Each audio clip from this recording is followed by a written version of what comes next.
Hello and welcome. I'm your host, Elizibar, and sometimes you have to ask yourself important, key questions. And the question that's driving me right now is uh, not, oh man, how do I learn to draw the Marvel Comics way? Although that's a great question, and it's a great book, and I got it for like $5. Five Below. It's a amazing thing. Like, apparently, I'm just going to be like proselytizing for Five Below now. But no, how many Alterna comic copies of an Alterna comic book? Does that even make sense? How many copies do you need?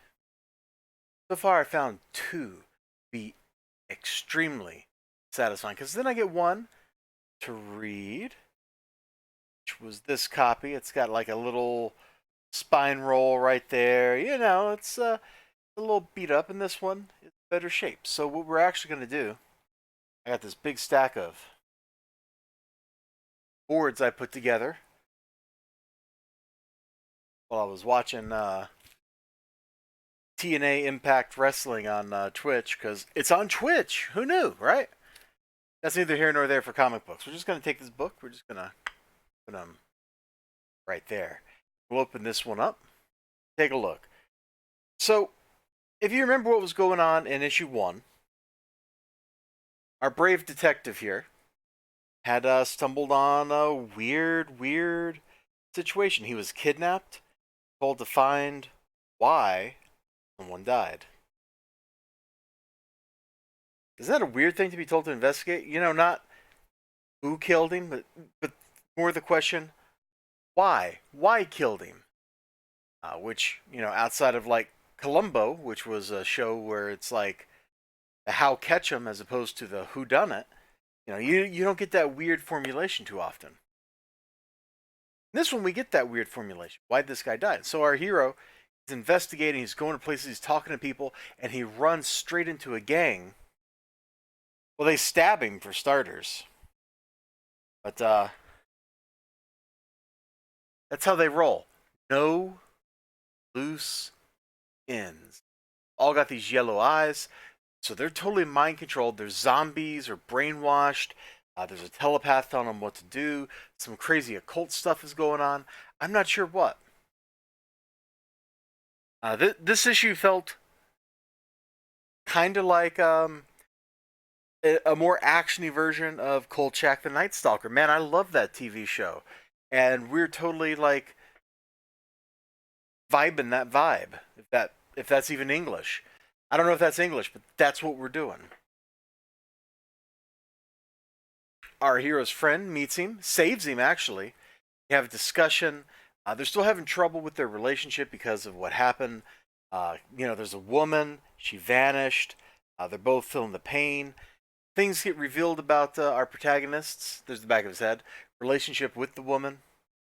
We learn more about the crazy uh, conspiracy going on because there's this dude in bandages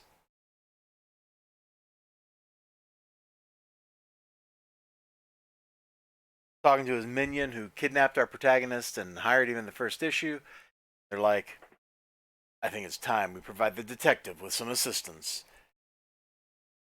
But pretty much everything in this book is great. The art is super solid. It's got its own style. It doesn't really look like anything else. I look at this and I see like definite Bruce Timm influence. I see a little bit of Jack Kirby influence, especially in the way the faces are angled. This face back here, that could almost be drawn by Jack Kirby. There's also like Kirby influence in the way the panels are constructed. Things are rarely boring looking. Like over here, you got this sequence of him sitting on a bench talking to this old lady, and look at the dynamic zoom. Instead of three identical panels, most of the elements in the panel have changed in some way. You've zoomed in, body language is different. There's something interesting going on. The writing, super spot on. The mystery leaves me wondering what's actually happening. Midnight Mystery City of Ghosts, issue number 2. This is like the first issue of the first series of Midnight Mystery, man. It has pulled me in. It has slurped me in, man. You know,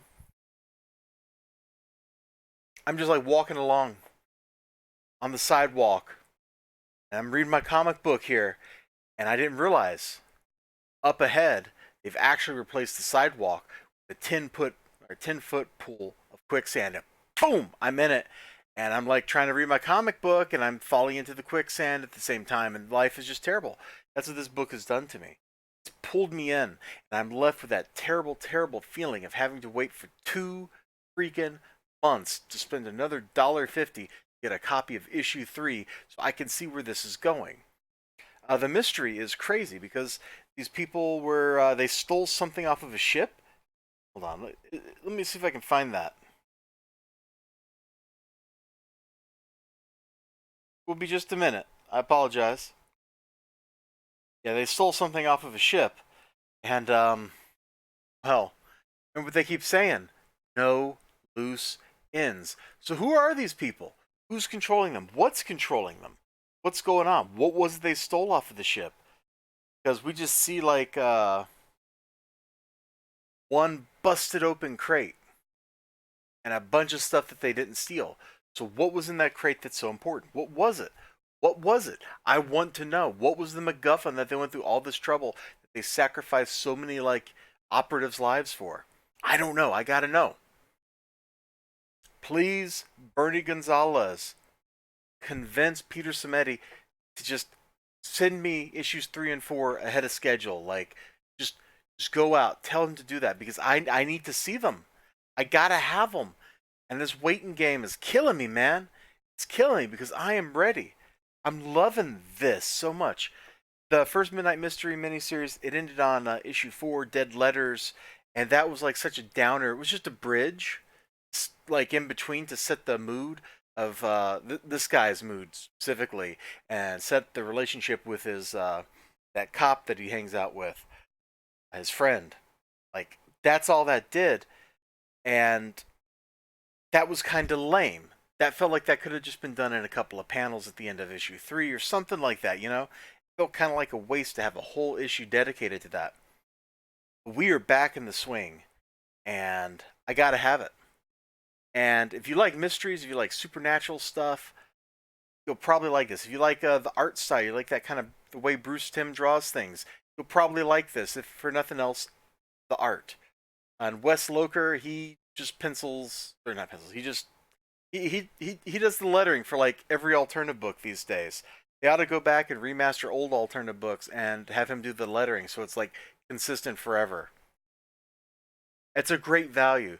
You will not find very many $1.50 purchases that you can make that will be as good as this one. Have a great day. Remember to like, comment, subscribe, all that good stuff. I want you to go read. I want you to go buy this book. I want you to go read this book. Why well, didn't show you a whole lot of the book except like maybe a couple highlights because there's so much in here. I want you to see it. Bye bye, everybody.